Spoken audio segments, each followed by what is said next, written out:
you own a home or have plans to in the future? Or are you upside down in your mortgage and need help? Tune in right now to the Call Toni Real Estate Radio Show with Toni Patillo and her co-host Carla Dennis. This is where you come to learn about buying real estate.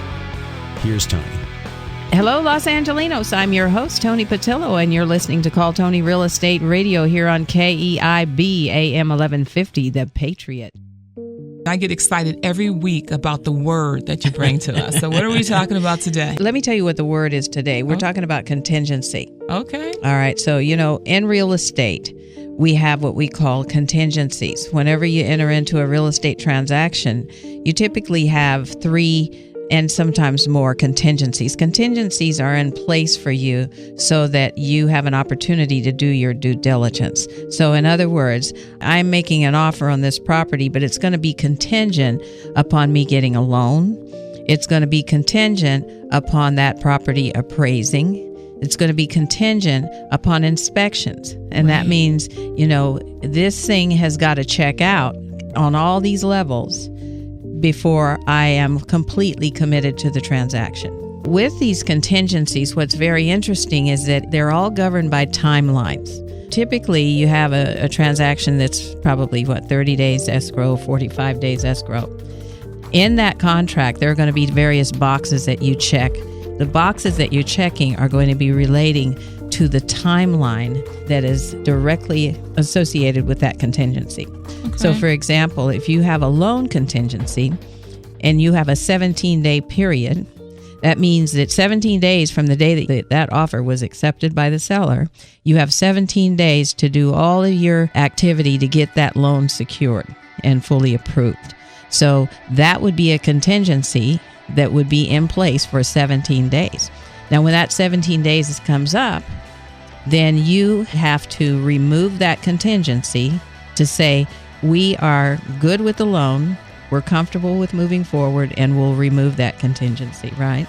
Now, there's a deposit that you typically put down on what they call earnest deposit when you enter into a transaction, and that's typically 3% of the purchase price. Now, if for some reason you remove your contingency, you're now what I call exposed, okay? And let's say you change your mind at the end of the transaction, you decide you don't want to purchase it. If you've already removed that contingency, then you are subject to relinquish that deposit. So a lot of times folks will say, Toni, I'm putting up a deposit here. I don't want to lose my deposit. It's all governed by that contingency. So when you've got inspection contingencies, that means you've got, typically those are 17 days in the contract. Right. You can change that timeline at any point. But with those inspection contingencies, that means you've got, whether it's 17 days or whether it's 7 days or 10 days, you've got that period of time to check this property out. That means you're going to call a company like La Rocca Inspections. You're going to call termite. You're going to get electrical or plumbing, maybe heating and AC. You want to get all of those things checked out with the home within this contingency period.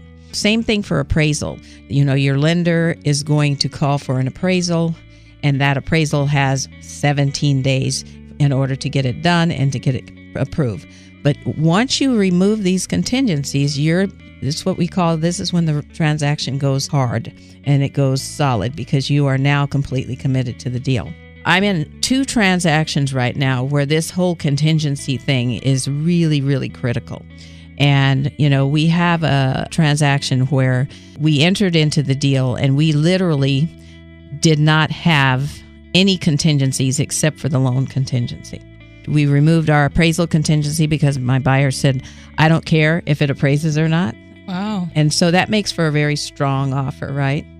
He says, I've done my inspection. We can remove that inspection. We don't have an inspection contingency. So he's got the loan in place, but all of a sudden we get notification from the seller because the seller has to give us disclosures. Now, the disclosures from the seller tell us different things about what's going on with the property. Right. This particular seller told us that he had shared driveway. Okay. Well, suddenly this shared driveway becomes an issue because there comes this thing called a prescriptive easement.